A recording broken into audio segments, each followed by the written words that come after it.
superior fighter, landing more blows, throwing more blows, and generally dominating the action against Holyfield. Holyfield reversed the tempo in round 6, took advantage of a cut over Stewart's eye, which had resulted from a second-round headbutt, and progressively opened the cut to the point where the bout was stopped in round number 8.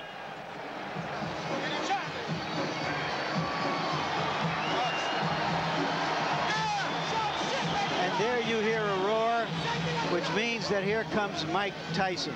It's a tribute to Tyson, incidentally, that despite what happened in Tokyo, he has filled this building with about 16,000 people. Aren't many fighters out there who can do that.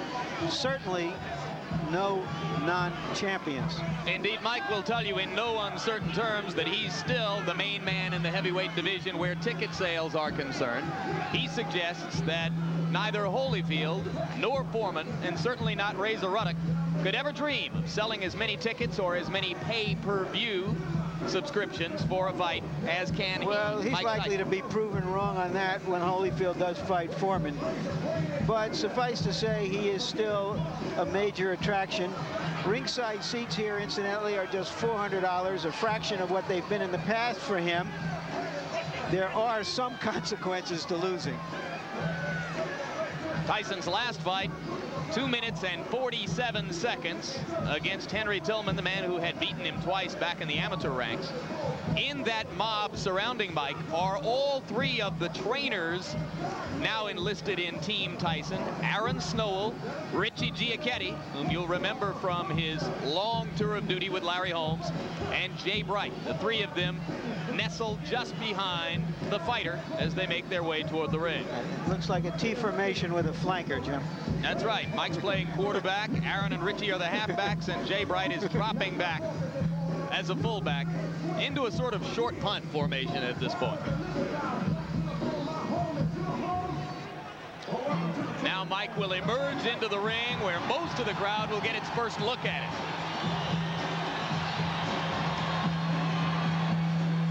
What he's wearing is a torn towel. And there you see the record. 38 wins, the 1 loss to Douglas in Tokyo. This the 40th bout of Tyson's professional career. His knockout percentage with 34 KOs is high, but not the highest in the history of the sport. And there goes Angela.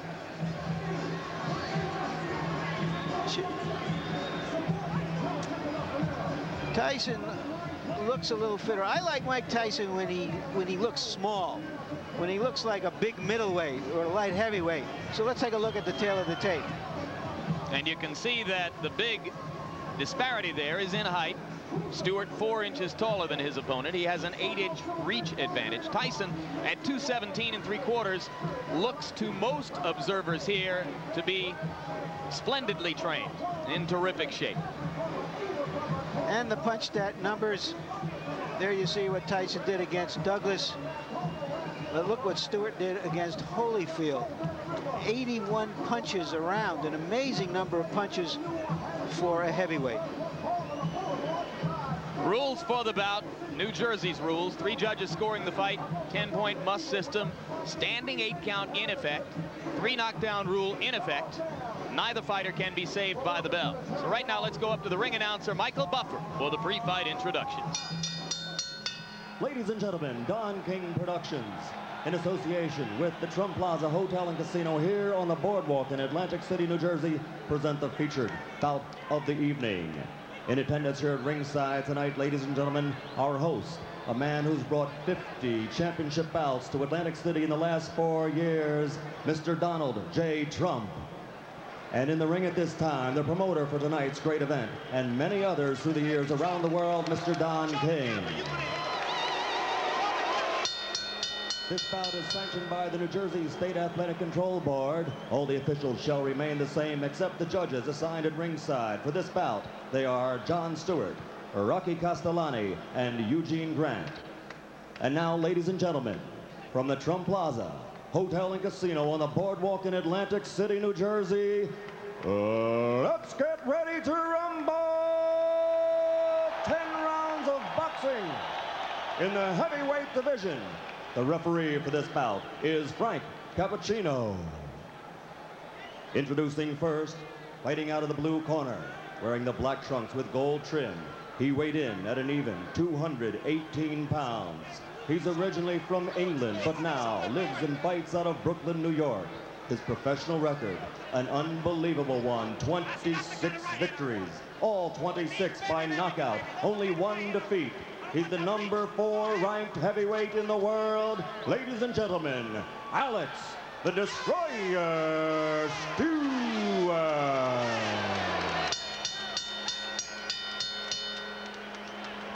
And fighting out of the red corner, wearing the solid black trunks, weighing 217 3/4 pounds, from Catskill, New York. Also an unbelievable record, 38 victories, 34 by KO, only 1 defeat. He's the number 1 ranked heavyweight in the world. Ladies and gentlemen, the former heavyweight champion of the world, Iron Mike Tyson.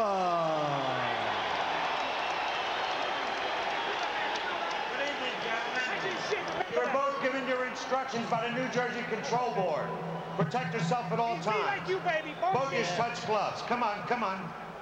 Come on, baby. That's right, baby. The question, as in all Tyson fights, can the opponent maintain his poise in the face of Tyson's quickness and menace?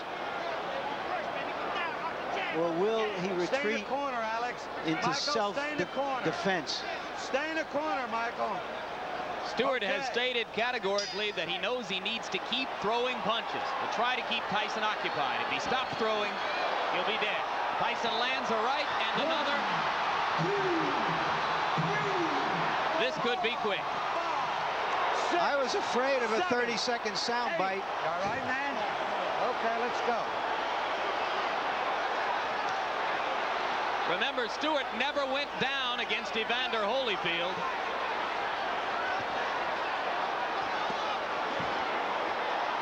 A shot to the body, another solid right hand. Stewart begins to throw as a means of trying to defend himself.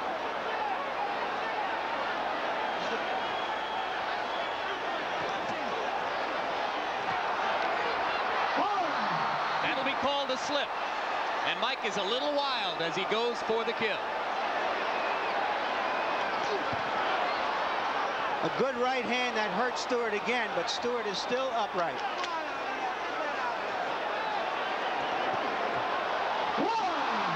That was a flush right hand. 4, 5, 6, 7, 8, 9. He's up just at the count of 9, Jim. How you feel, man? Taking a good You look wanna is continue? Cappuccino. He's going to let him go. 3 knockdown rule is in effect. If Stewart goes down again, it's over. And Stewart has quick throwing punches. You can see how wobbly his legs are.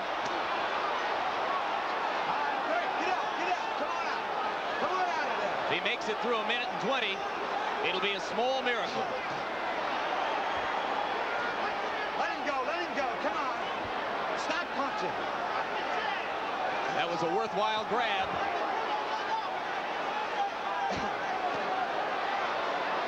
Tyson missed with a left that would have done it. He's very calculating now, Tyson. 2 more right hands land. All right, Alex, let him out, Alex. Stewart must land something, or else it's just a question of a few seconds. That'll do it. 2, 3, 4, 5, 6, They're 7. forgetting that the 3 8. knockdown rule is in effect. That's it, This fight is over. Well, Stewart said that Tyson was a mountain he had to climb. He just got knocked off that mountain. He just didn't have the style, Jim, unlike Douglas, to test the vulnerability of Tyson. Yeah, he's not nearly the technician that Douglas was when Douglas was good in Tokyo. Early in the fight, Douglas tied Tyson up. He used his jab. He survived and then determined the pace of the fight.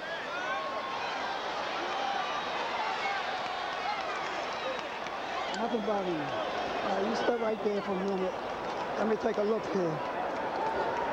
Got caught in the early fight. The first fight, first punch. You know how many times you got knocked down? 3 times. 3 times. The first time, right? Yeah. You remember the first one? Yeah. Yep. Okay. Now, do you think you can stand up now? Yeah. Just stand up for me. Put your feet together as you stand up. Put your feet. Tell me it's over. No, I'm just holding you to see if you're gonna fall. Put your feet together. Let him go. Let him go. Let him go. Let him go. Okay, let him go.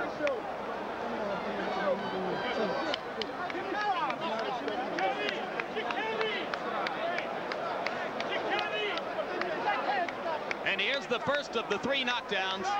You look at Tyson moving in with controlled fury, and the right hand puts Stewart down. Stewart was able to get up at the count of 5.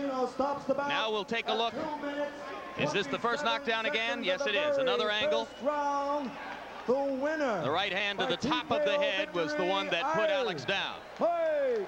That knockdown occurred within the first 10 seconds of the round.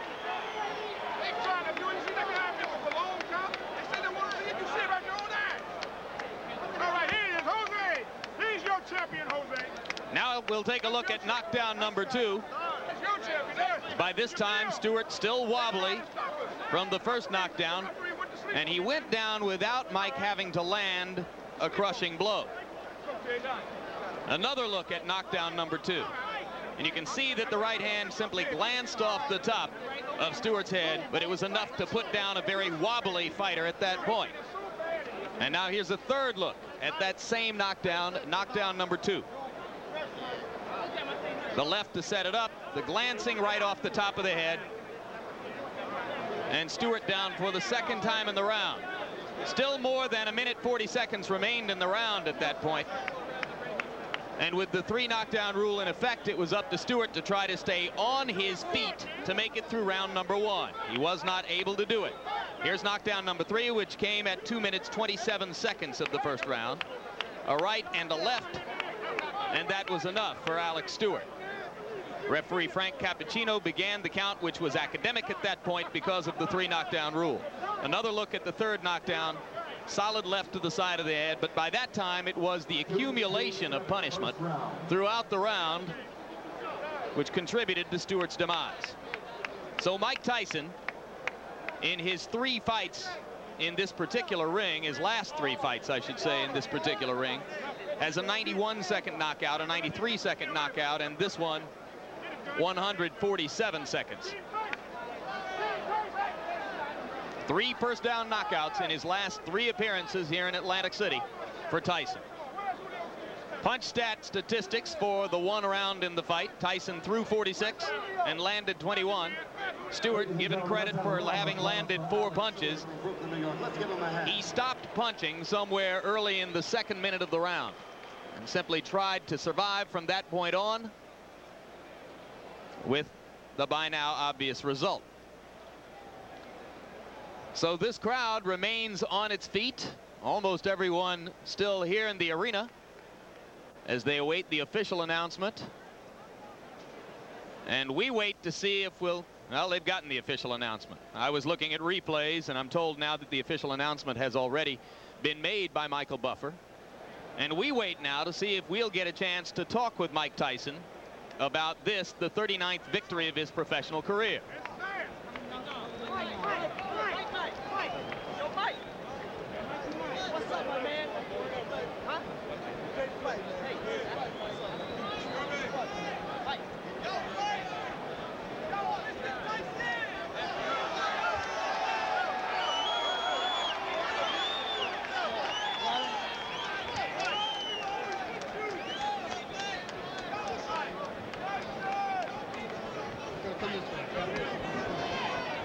Ladies and gentlemen, is he back?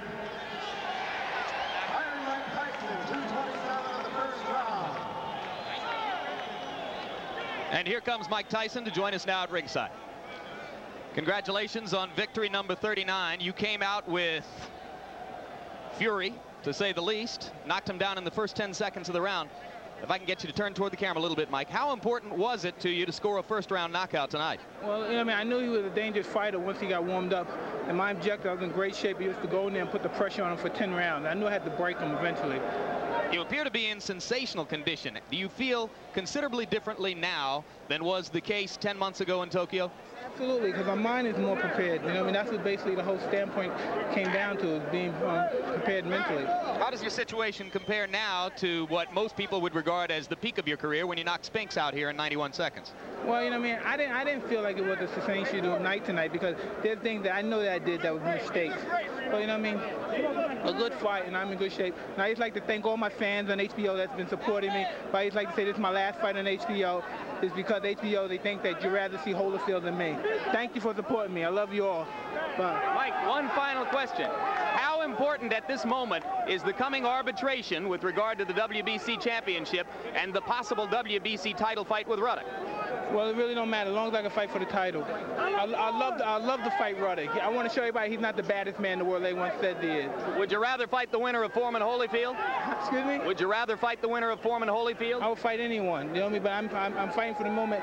It looks like Ruddock might be in the wings, and I'm looking forward to fighting Ruddock. Can you elaborate on why you feel you've been treated unfairly by this network, which will state that it has 2 offers on the table for you for long-term deals? I have no comment. I don't want to talk about the company know what they did, and I'd like to say hello to all my troops again that's been supporting me. I'm out of here. We've enjoyed covering you.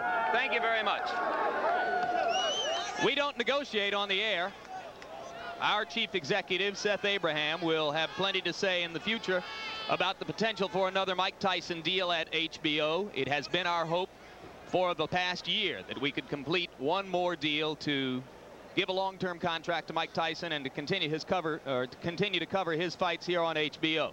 But there'll be no negotiation on the air. That will take place between Don King and Seth Abraham. We're grateful that Mike was willing tonight to come and speak to us at ringside in the midst of what is, quite candidly, a frosty period between us and him and his promoter, Don King. So Mike Tyson has the 39th victory of his career, the 19th